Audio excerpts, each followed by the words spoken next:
People of Telangana have decided not only for this election, but for the parliament election, 17 seats, including the Hyderabad parliament seat, will be won by MIM and the remaining 16 by TRS. BJP, important leaders of BJP have lost. The BJP president has lost. What will now Yogi say? What will now Yogi say? What will Mr. Amit Shah say? What will the Prime Minister Modi say? Look at the language. People of Telangana have rejected the pathetic, unparliamentary language that was used by the Congress leaders and by the BJP. This is what people of Telangana has said loudly and clearly by exercising the right to vote. And I must commend the police force. I must thank the ECI for having an peaceful elections. Not a single incident took place. And it is also high time that all these opponents of MIM, who are nothing but paid electoral agents, should realize that their utility is finished now once and for all, and this time they have been shown the door properly. Sir BJP जो है अपनी सीटों से काफी नीचे आ गई है। TRS को जबरदस्त सपोर्ट कर रहे हैं, लेकिन कहीं न कहीं आगे ये भी डर है कि आपका जो वोट बैंक है यहाँ पर तेलंगाना में, हैदराबाद में या तेलंगाना में, वो लोग खा जाएंगे। मेरा वोट बैंक पूरा तेलंगाना है, मेरा वोट बैंक पूरा हिंदुस्तान है। खाएंगे क्या? पूरा हिंदुस्तान में मेरा है, क्या करेंगे आप? मैं महाराष्ट्र मेरा है, यूपी मेरा है, सीमांचल मेरा है, ऐसा कुछ नहीं होने वाला।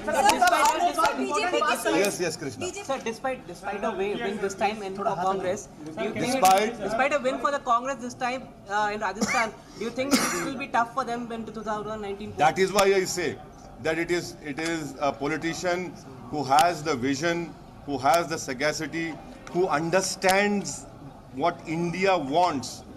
India requires a new economic model. India requires a new governance model. India requires more help to the weaker sections of poorer people. India requires to see for a new Bharat to be made. This is what it has to be done, and I'm sure that if Chandrasekhar Rao comes forward, plays an important role, we'll totally cooperate with him.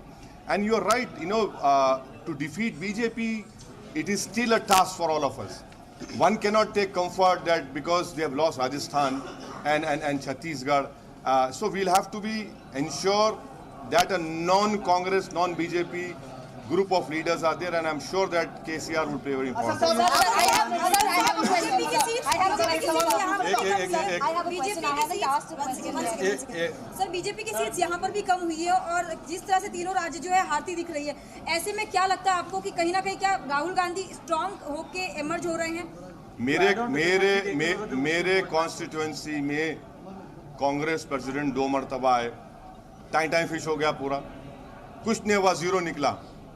तो हम आपसे ये कह रहे हैं कि जहां पर non BJP non Congress leader होगा वहां पर ये दोनों पार्टीज हारेंगे। और ये तेलंगाना का एग्जाम्पल इन तमाम लोगों की आंख खोलने के लिए काफी है जो ये समझ रहे हैं कि कांग्रेस ही ऑल्टरनेटिव नहीं है। कांग्रेस ऑल्टरनेटिव इस मुल्क के लिए, अगर बीजेपी को हराना है, नरेंद्र मोदी को प्राइम मिनिस्टर बनने से रोकना है 2019 में, तो non Congress non BJP leaders को आगे आना पड़ेगा। ये कांग्रेस की बस की बात नहीं है। आप यहां पर बीजेपी को किसने हराया? कांग्रेस ने हराया क्या? यहां पर बीजेपी को केसीआर और एमआईएम ने मिलकर बीजेपी को हराया यहां पर। तो इनके तो बस की बात नहीं है। इनके बड़े बड़े लीडर्स जो बैठे थे वो सबके सब शिकस्त खा गए।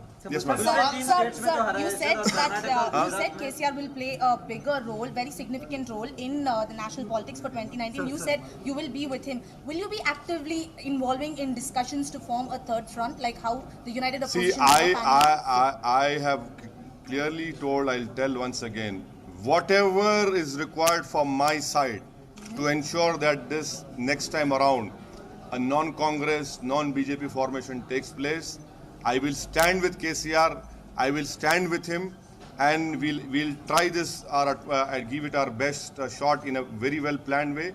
I am definitely with KCR. Sir आज ममता बनर्जी सर एक सवाल सर आप पूछ मैं ये पूछ रहा था sir you said that RG should introspect but keeping in mind that he won Karnataka. कौन है RG? कौन है? Rahul Gandhi. अच्छा, हाँ. He won Karnataka. He gave a tough fight in Gujarat and Rajasthan, Madhya Pradesh and these states. Do you think his comeback is now set? That he's going to come back with more majority, more states in 2019 is going to be. वो अंग्रेजी की एक कहावत है, एक चिड़िया से आप नहीं बोल सकते कि मौसम गर्मा आ गया। अभी बहुत दिल्ली हुनूस दिल्ली दूरस्थ है, तो इसके लिए ज़रूरी है कि नॉन कांग्रेस नॉन बीजेपी और चंद्रबाबू नायडू जैसे लोग अतराफ में रहेंगे, वो अपने आप को बचाने के लिए, क्योंकि वो ख़त्म हो रहे हैं आंध्र प्रदेश में। चंद्रबाबू नायडू क्या अल्टरनेट देगा? कल 25 पार्लियामेंट सीट में से इंशाल्लाह आप देखेंगे 2 लोकसभा की सीट पर भी नायडू कामयाब नहीं होंगे। वो क्या करेंगे? वो खुद तो डूब रहे हैं, तो ऐसा ना हो जाए कि हम तो डूबे हैं सनम तुमको भी ले डूबेंगे। तो इसलिए हम कह रहे हैं कि केसीआर को आगे आना पड़ेगा। उन्होंने आज ऐलान किया, अनाउंस किया है, हम उसका वेलकम करते हैं। उनको इसको लेकर आगे जाना पड़ेगा। इतना बड़ा वर्डिक्ट आने के बाद मेरा मानना है कि केसीआर को बहुत आगे जाना पड़ेगा, एक कंट्री को विजन देना पड़ेगा और एक नए भारत के लिए, नए हिंदुस्तान के लिए बहुत जरूरी है केसीआर को अपना रोल अदा करना। सर असदुद्दीन ओवैसी की भूमिका क्या रहेगी? हमने आज देखा कि ममता बनर्जी ने केसीआर को कॉल किया, कुमार स्वामी ने कॉल किया, दूसरे जितने भी अल्टरनेटिव फ्रंट की असदुद्दीन ओवैसी एक लड़ने वाला सिपाही है। मुझे कोई ओहदों से, ना मुझे संतरी से, ना मंत्री से ओहदों से मोहब्बत है, ना कभी रहेगी। मेरा मकसद सामने है मेरे, और मैं अपने ऑब्जेक्टिव को रियलाइज करने के लिए अपना हर चीज़ से केसीआर के साथ हूँ, मेहनत करूँगा, जुस्तजू करूँगा और हम हिंदुस्तान के अवाम को बताएंगे कि आपके पास एक ऑल्टरनेट है। सिर्फ कांग्रेस बीजेपी नहीं है, ये देश बहुत बड़ा है। इस देश की डाइवर्सिटी को रिफ्लेक्ट करना पड़ेगा। इतना बड़ा देश है हमारा, इसमें तमाम को साथ लेने के चलना पड़ेगा। जो नहीं चल रहे हैं, ये दोनों पार्टीज नहीं ले सकते देश को साथ लेकर।